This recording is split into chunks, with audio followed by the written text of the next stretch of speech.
Hello everyone. With this episode, we're going to start exploring the concept of risk aversion. And for this reason, we need a continuum domain as our mother space. So we're going to assume that the lotteries are coming from the set Z, and the set Z is the set of reals. So the prizes are monetary, all right?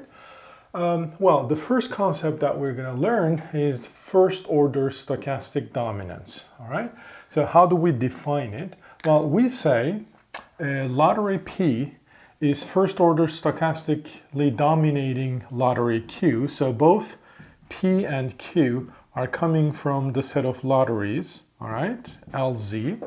And we say the lottery P first order stochastically dominates lottery Q, and in which case we simply write PD1Q, meaning P stochastically first order, this is why this 1.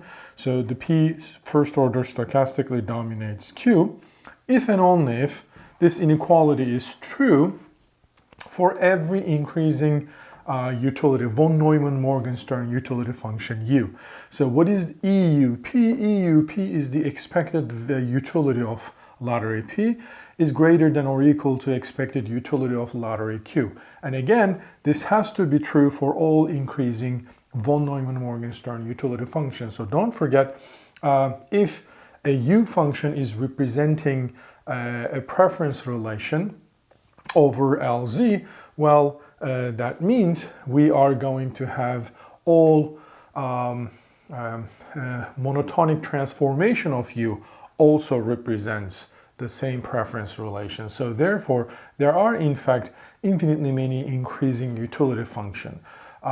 So that means checking this inequality is a bit challenging because it's not just one utility or two utility functions you need to plug and calculate the expected utility, but you have to make sure that this inequality is true for every increasing utility function.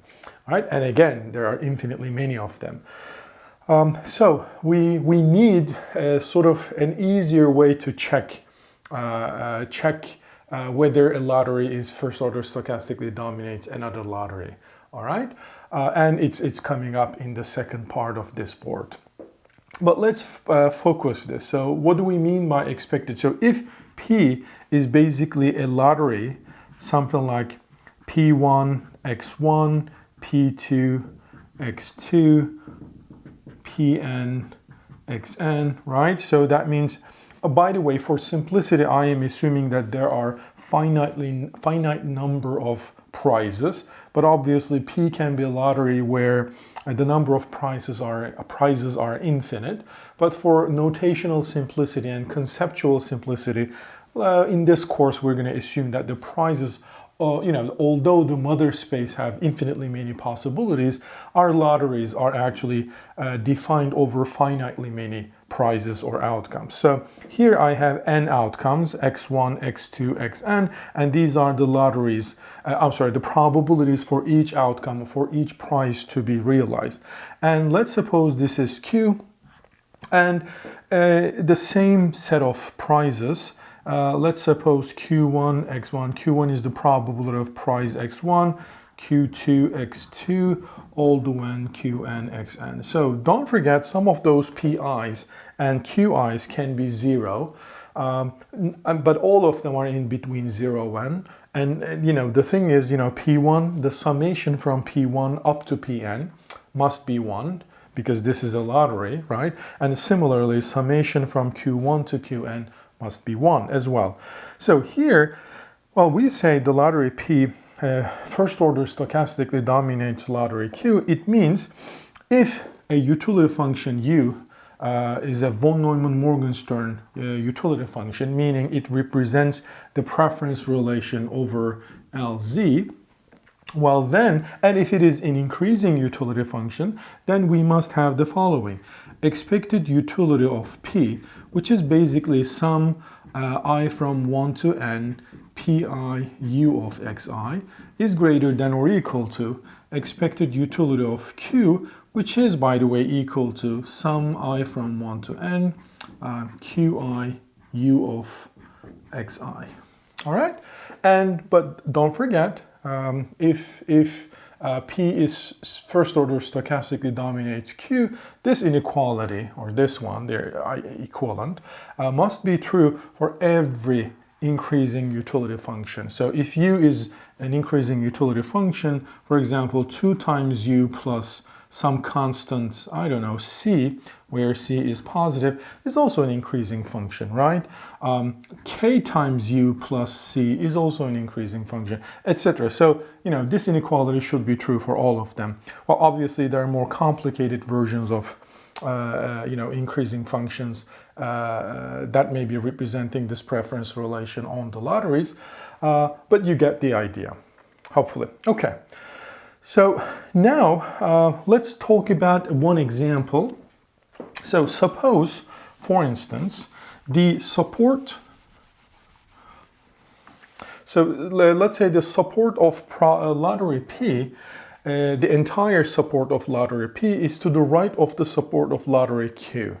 And then that means the lottery P should be first order stochastically dominates Q. Well, I mean, what does that mean? That means, what is the support of P? So if you once again remember the lottery P, I just wrote P1, X1, all the way Pn, Xn. So here, the support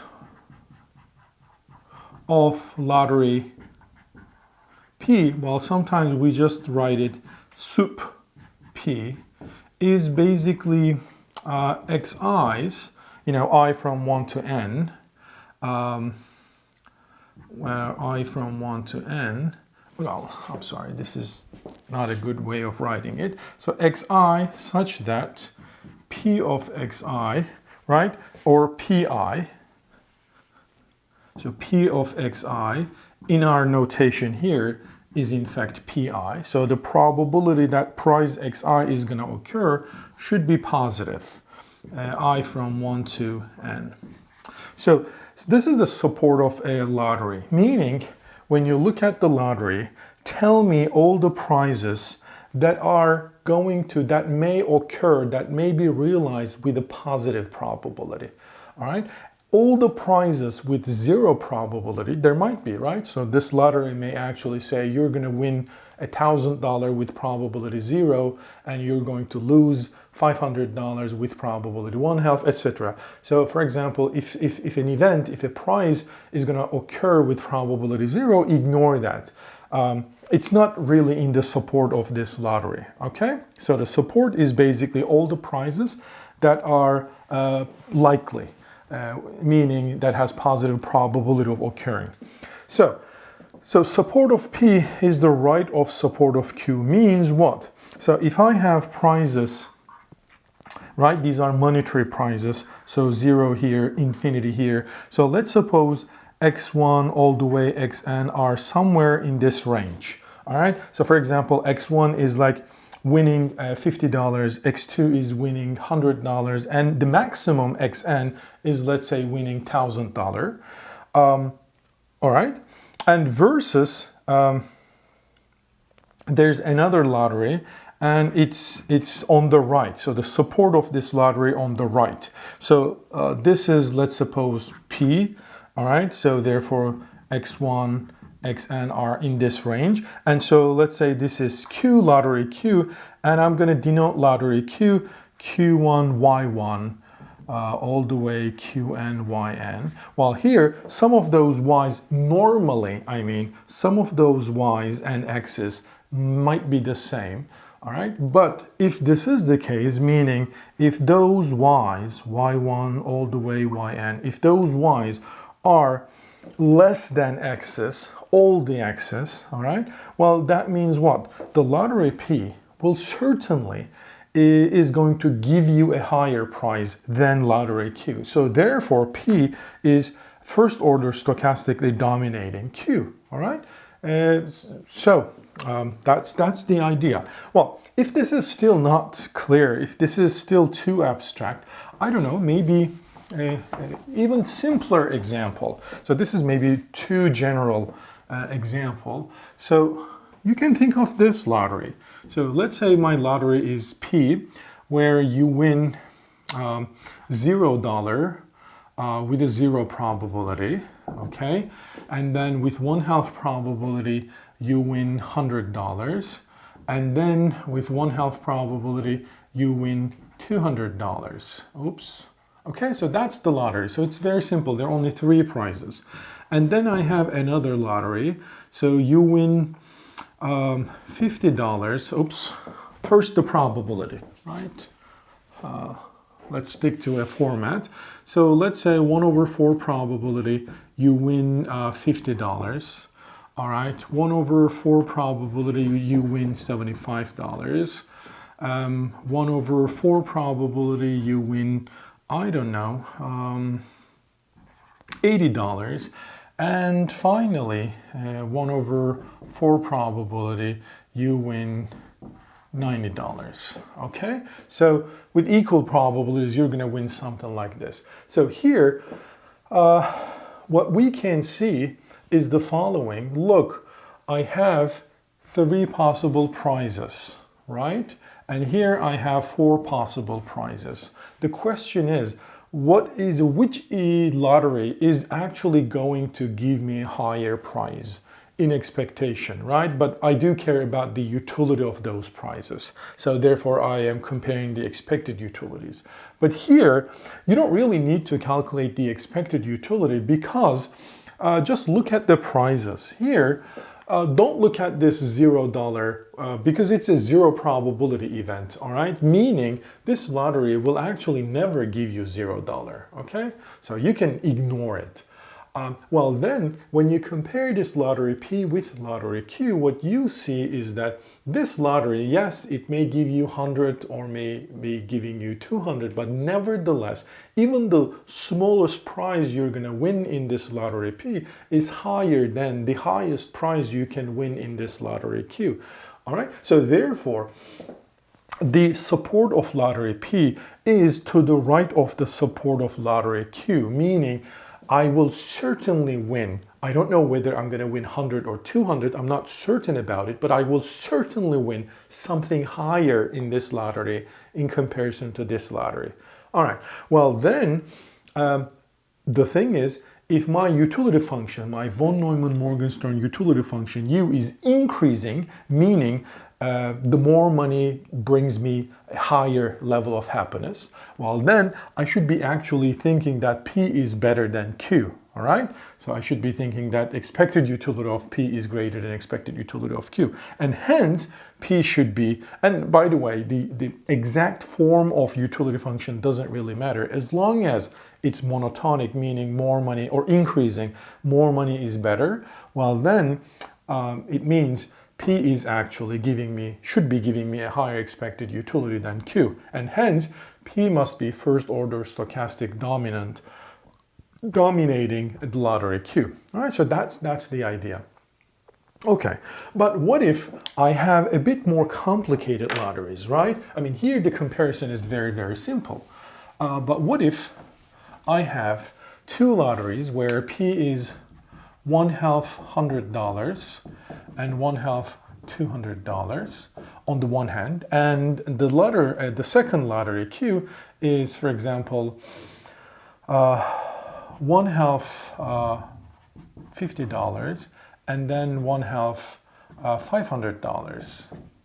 All right, so is there any first order stochastic dominance between these 2 lotteries? So clearly the support of P is not to the right of support of Q, or the support of Q is not to the right of support of Q, because some prizes are higher in P, but some prizes are lower in P. So therefore I cannot really see that support of P is not to the right of support of Q. So I can't really say P is stochastically dominant, first order stochastically dominating Q. But remember, the definition is more general. This is not the definition. This is just sort of a theorem, a conclusion. So the definition was the expected utility of P should be greater than or equal to expected utility of Q for every increasing utility function. I need to check if it holds. But remember, for this specific very simple example, maybe checking it could be very easy. But for more complicated lotteries, right, more than 2 prizes, for example, it could be a very cumbersome task. So we need to get another way of measuring or sort of determining the first order stochastic dominance. And this is what we're going to build next. So for any lottery P, all right, and for any real number, so it's some level of money prize, let's define this concept GPX, all right? Well, it is basically summation of all the probabilities P of Z, where Z is a prize which is at least as high as X. So in fact, this is the probability that the lottery, so the total probability, I mean, I don't know what total probability is, but you see what I mean. So the G denotes the probability that lottery P is going to give you a prize which is at least as high as X, meaning you're going to win a prize higher than X or equal to X, but no less than X with this probability, GP of X. All right? As I change X, you know, right, the amount of prize, the G will also change. As I change P, the lottery itself, obviously G will also change. For example, here, what is G of P? $50. Well, what is the probability that you're going to win something higher than 50? Well, it's probability 1, right? Because it's 1/2 probability of winning lottery 100, 1/2 probability of winning 200. So this probability is 1. What about GP, I don't know, 200, well, $120. Well, what is the prize that I will win, which is higher than 120? Well, it's only $200, and the probability of this event is just 1/2. Well, what if G of Q 100? Oops. Well, it's also 1/2. You see, so this is how we basically calculate. Given P and Q, given X, well, we can calculate this probability very easily. Well, here, this is something more familiar because this is nothing but a cumulative distribution of the lottery P. So f of Px is basically giving me the probability that lottery P is going to give you prize at most X. All right? So therefore, this is basically 1 minus of G. Okay? So this is the standard cumulative distribution function of the lottery P, or it's sort of a cumulative distribution function that we derive from the lottery P. So for example, what is f of P? $50. So what is the likelihood that in lottery P you're going to win something less than or equal to $50? Well, 0, because I will certainly win something higher than that. Well, what is the probability that you're going to win something less than or equal to $120? Well, there's only one prize that can be less than $120, which is $100, and so this is 1/2. You see? Okay, so calculating G and F, given P, the lottery, and given the prize level X, is pretty straightforward. All right, so here's the theorem, and in the next episode, I'm going to prove it. So the theorem says the following. Look, a lottery P, so take any 2 lottery over LZ, right? The set of all lotteries. So take any 2 lottery, P and Q. I can say P, the lottery P, is first order stochastically dominating lottery Q if and only if for every X, for every prize, the G value of P is greater than or equal to G value of Q. All right? So remember this conclusion, the support of P is to the right of support of Q. That means for any X, therefore, the G of P is going, right? I mean, for any X value as well, the G of Px is going to be greater than or equal to G of Qx. All right. Alternatively, well, remember this is 1 minus F for both. So therefore, I can write alternatively. So this is the theorem. This is the end of the theorem. But alternatively, I can say lottery P is first order stochastically dominating lottery Q if and only if for every prize level X, the cumulative distribution of P is less than or equal to cumulative distribution of Q. All right? So what does that mean? I have this picture there, but let me make it bigger here, because that's sort of an important picture. So we know how the cumulative distribution functions usually look like, right? They are normally, they're increasing functions, x, and they go all the way from 0 to 1. So the set of prices, so this is going to be the support of this functional is going to be here. Well, obviously it doesn't have to be continuous if the lotteries have, finitely many prizes. But let's suppose the P and the Q, the lottery P and the lottery Q have infinitely many continuum of prizes. So therefore I can draw a continuous probability, a cumulative distribution functions instead of a discrete, because, picturing something continuous is easier, right? So if this is, the f of px, this is f of px. Well, if you change x, f of px, for example, if this is x, so this is f of px, right? So the probability that your probability of winning a prize less than or equal to x. If P is first order stochastically dominating Q, well, then the Q's, they both reach to 1, let's assume on the same domain. So therefore, this is what FQ of X will look like. How do I know that? So it's lying above it, right? The FQ is above FP. Well, that means for any X, this is what f of qx is. So f of qx is always higher than or equal to, for example, when it's 0, they both take the 0 value. They don't have to, the cumulative distribution function can actually start, some positive value. So this is, for example, when they're equal, and this is also when they're equal. So what matters is that f of qx is always above or equal to f of px, okay? Put differently, instead of comparing them above, below, you can compare them to the right of it, to the left of it. So if you look at this distribution, f of px, this distribution, the cumulative distribution function, is to the right of the cumulative distribution function of q. All right? So a lottery P is stochastically dominating lottery Q basically means its cumulative distribution function is below the cumulative distribution function of Q, or it's to the right of the cumulative distribution function of Q. All right, so that's the idea.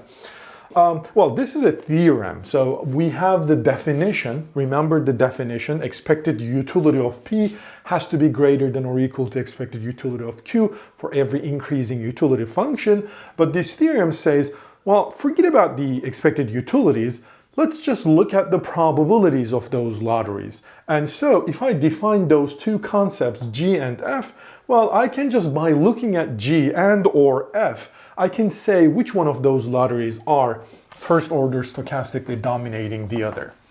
All right, so what I'm gonna do now is, two very simple examples and see if you can point out the first order stochastically dominating lottery.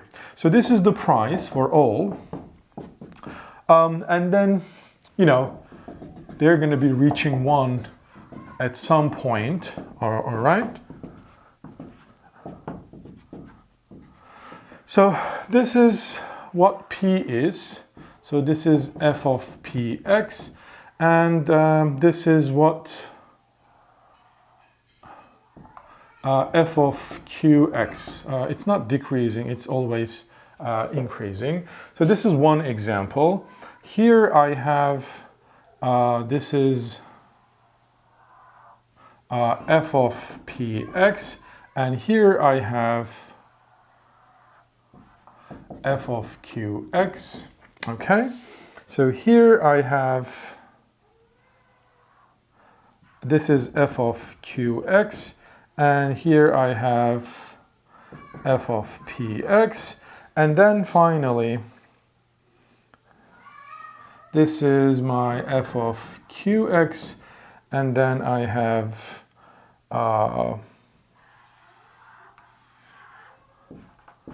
f of px. Yeah. Okay. So here, what do I have? I have the cumulative distribution function of f. It reaches 1 here.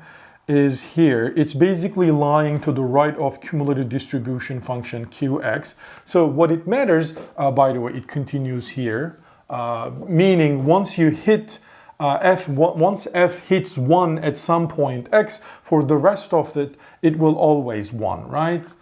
Because remember, this is the probability that the price is going to be less than or equal to x. So if some x value, if it hits 1, for the rest of it, it will always be 1. All right. So therefore, here, any x value you take, what you're going to see is that the cumulative distribution of f is going to be higher than the cumulative distribution of p. So therefore, according to this theorem, p stochastically dominates q. All right. Well, what about here? Here, I have p here. The f of p here, and then for the rest of it is 1, and I have q here. So I can't say, f of q is higher than f of p all the times, or f of p is to the right of f of q all the times. Sometimes f of q is, yes, for example, for this x value, f of q is higher than f of p. But however, if my x value is here, let's call it x prime. So some price values, f of p is higher than f of q. So what does that mean? That means for small prices, p is more likely initially, but then after some point, as the price size increases, p becomes a better, quote unquote, better lottery. So in a sense, a lottery that is first order stochastically dominating another lottery is a better lottery because it gives you a higher utility, right? Okay, so here, oh, by the way, therefore, I cannot say p stochastically, first order stochastically dominating to q. This is not true. I can't say q d1p either. So there's no first order stochastic dominance between p and q. Here, p is definitely lying below q, the cumulative distribution function. So therefore, p stochastically dominates q. While here, however, p is giving me 1 always, which means p is this lottery. Probability 1, you're going to win $0, and you're going to win, all the other x's with 0 probability. Okay, so that's what this lottery is. So therefore, it's just a flat line starting from 0. So that means here, f of p is always above f of q. So therefore, q is stochastically dominating p. All right, so that's it. Now, let's prove this theorem.